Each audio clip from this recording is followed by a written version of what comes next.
Hello everyone, Stephen here, and today I'm going to teach you a practical use for Python, and in today's example we're going to try renaming a bunch of PDF files programmatically instead of changing them manually. And in this example I have about 4 PDFs, but in a more practical case you'd probably have something like 100 or 200, to the point of manually editing like this would just become too tedious.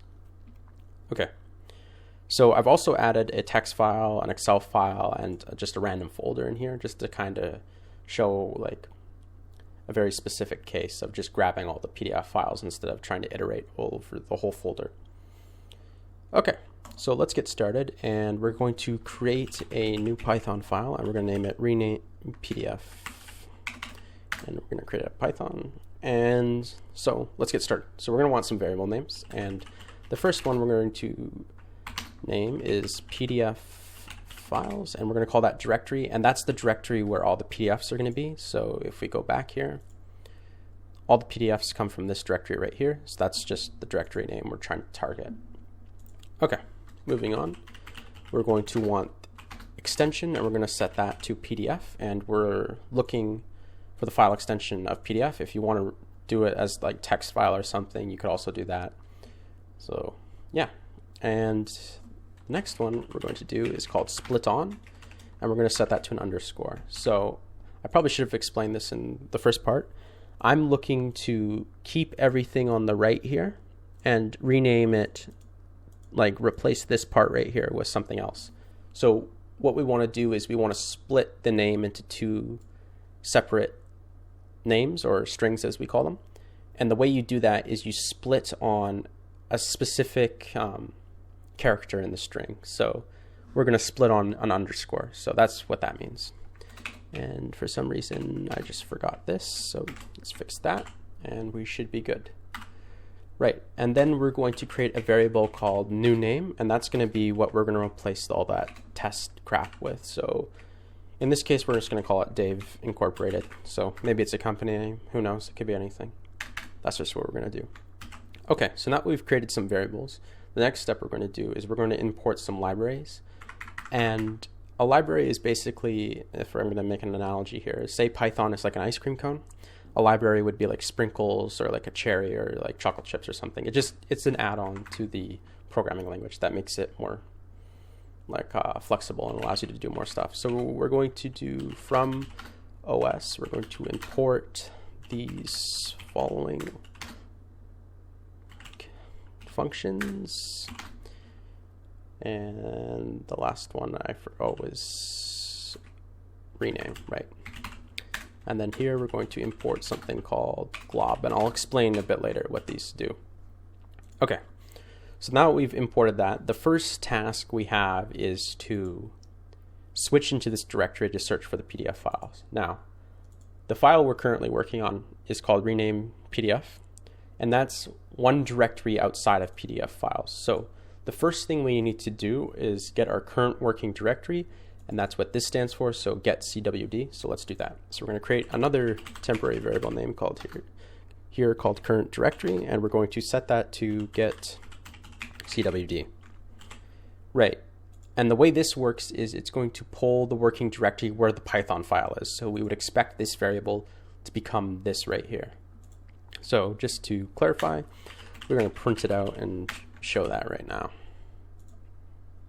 Right, so as you see, if we were to copy this into the file explorer, we haven't moved because we're in this directory.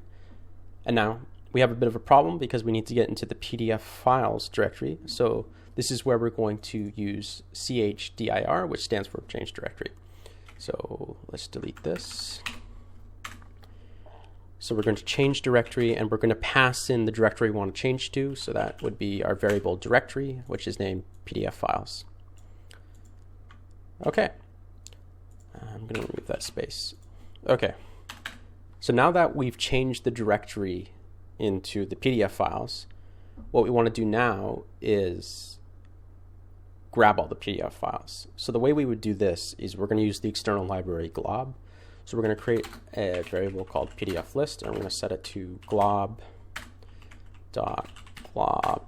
and we're going to enter the following here, and I'll explain this in a second. So Don't worry if this doesn't make sense. Okay, so what this does right here is we've now switched into the directory we want. So we're now in PDF files. And what we're trying to do is we're trying to find every PDF file. So if I'll write this out just to kind of make more sense, is we're trying to search for just PDF files. And what this is right here is a regular expression. And what the star means is it doesn't care about what's in front of .pdf. So if we were to go here, like go to properties, right? So this has a file extension of .pdf. So we don't care exactly what's in front of .pdf. We just want to grab everything with the file extension .pdf. So that's what it does. So we can just print this out to make it a little more easy to understand. Right. As you can see, we just pulled all the 4 PDFs here while ignoring the Excel file, the new folder, and the text file. So that's what we've done with that.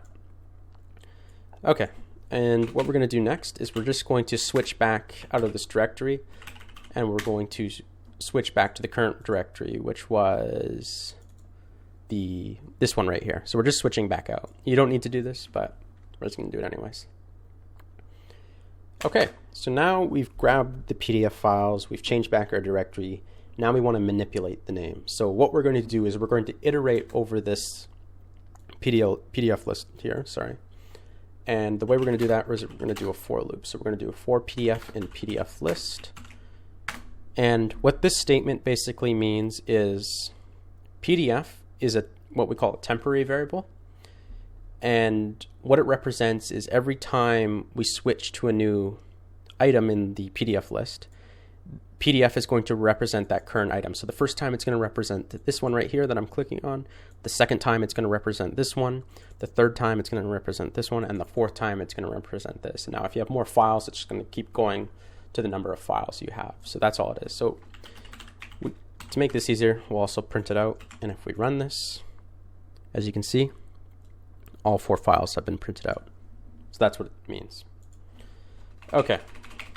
So the first thing we want to do is let's go back here just so we can explain it, is we want to split the string into 2 parts, and we're going to split on this underscore, and we want to keep what's on the right but disregard what's on the left. So the way we're going to do that is we're going to do pdf.split, and we're going to split on the underscore like so, and we're going to pass an additional parameter.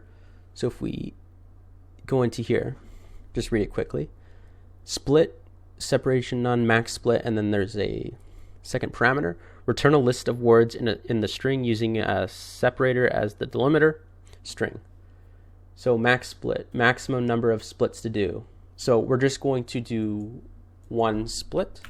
And what that means is instead of splitting on this underscore and this underscore, we're going to split only on this one. So the first occurrence of the underscores. So that's what that 1 means. Just the first occurrence opposed to like the second, third, or fourth.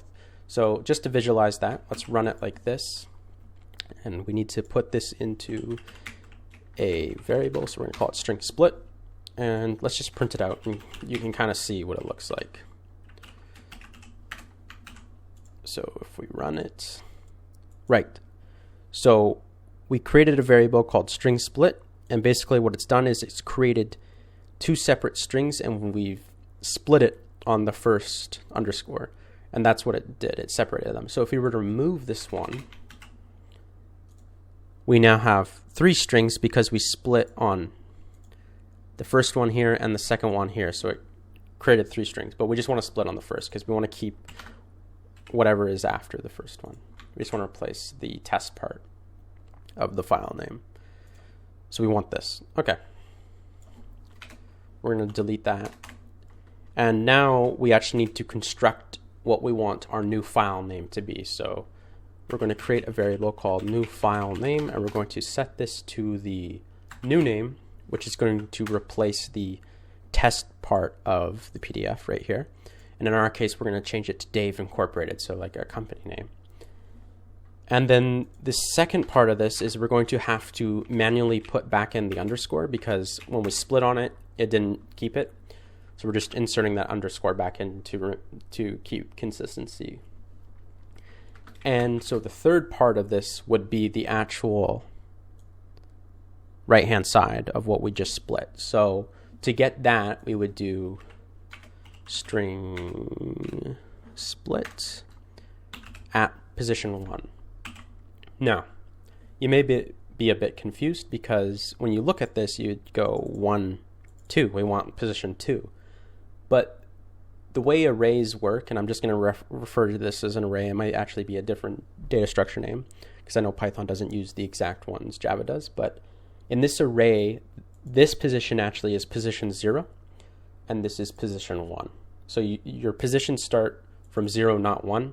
So that's why we're referencing string split 1. Okay, so let's just print this out to see what we have right now, just to make sure it's what we want. So print new file name. As you can see, this is what the new file name is going to be called.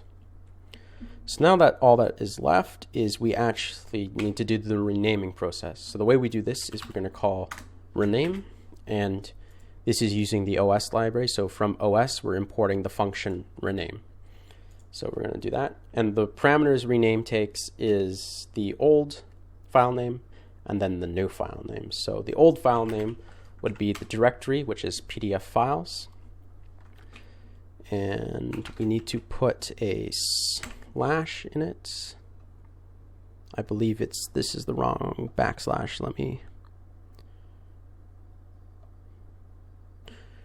Sorry, I usually program on Linux, which uses different backspace. Oh, yeah, no, we're right. So we're using that.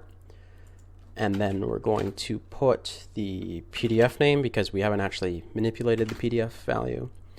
And we're going to change it to the new file name we want. So new file name, like so. And we're pretty much done now. So just to go over it again, we created 4 variables here: directory, which is the PDF files, which is this directory with all the PDFs in it. We created the extension, which is PDF. You could really just use text or whatever. We created a variable called split on, which is the underscore, which is the character we were going to split on in the string. If we go down here, this was the new name of the file. We changed the directory, or no, we got the current working directory. We changed to the directory where the PDF files are located. We grabbed all the PDF files within that directory. We switched back out to the directory above. What that means is the directory above would be over here.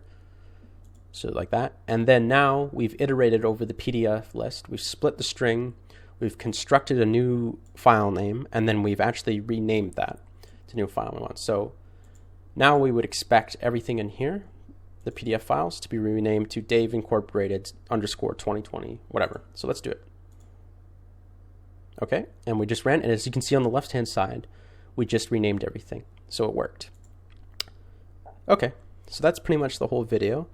Hope you enjoyed it, and if you want something like another example, request it in the comments, and I'll try to take a look and see if it's workable, and then I can create another video on it. And yeah, that's pretty much it.